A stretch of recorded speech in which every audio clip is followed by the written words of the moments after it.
Hi guys, hope you like this small set of jokes that I recently performed in Berlin, and I hope this one is better than the ones that I did in Rome. However, the video quality has gone bad, and the audience response is also not that good, but I think the audience part is not on me. Unlike Rome, I was very well aware that I'm getting recorded, but I still did some crazy jokes, and I'm not trying to perform these jokes in order to make a longer set or bit, although I would like to do that because I'm not static in a country or a place where they perform English stand-up sets, so I'm not getting my time to practice and set up my bit. I wrote a lot of Indian jokes because that's the easiest for me.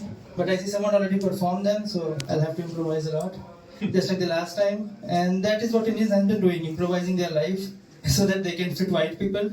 And I'll try to do that again on stage.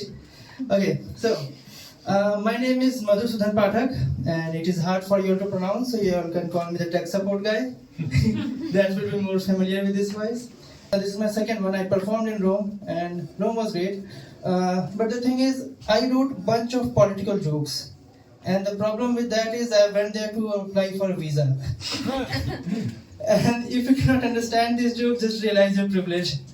That we have to think about our Instagram, our every profile just to apply for visa. So yeah, I had to improvise there as well and remove all the political jokes.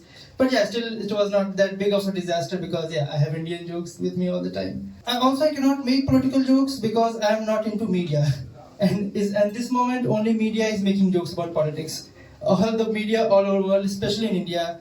Recently I see that in US also there was a big thing with Jimmy Kimmel. They were making political jokes, and that's what happened with when you make jokes about politics now. Because politics is so messed up, and not just politics, the whole geopolitics.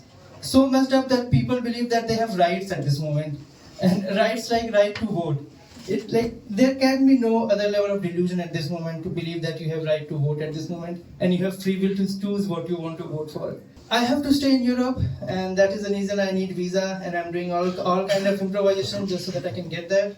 And yeah, to stay in Europe, I have very strong motivation because I want to save humanity, and I'm working in a field called AI safety, and for that I need to stay in Europe.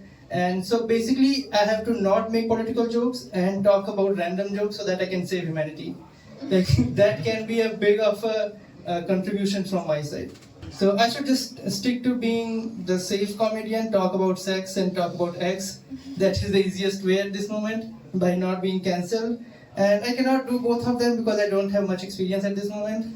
The problem with sex and men is that men are men entrapped in man's body, and therefore they have a lot of problem of being men. And it's like a psychosomatical thing. We have a body of men, we have a mind of men, and when they both come together, then it becomes like a horny soup that has a lot of problems. Like yeah, just try to imagine if the blood that flows to the dick in the morning, if it would flow to mind, Einstein would have one less failed marriage and one more theory. That's for sure at this moment. At least one good thing about Einstein is that he was not into fictional stories a lot. He didn't believe in fictional stories like Harry Potter and the Son of Virgin, that some people call Bible. That is a good thing that I can think from Einstein. And not just Einstein, I know a lot of good scientists who doesn't believe in religion, because a scientist that believes in religion is merely an engineer for me. He doesn't qualify to be a scientist. I would not do that. Yeah, I'm not a scientist, but I'm a philosopher, so I don't even believe in scientists at this moment. So that practically makes me God. I think yeah, I can talk about gods because I'm Hindu, so yeah, that is given for me. Well, yeah, that is all what I wrote. Thank you. Have a good day.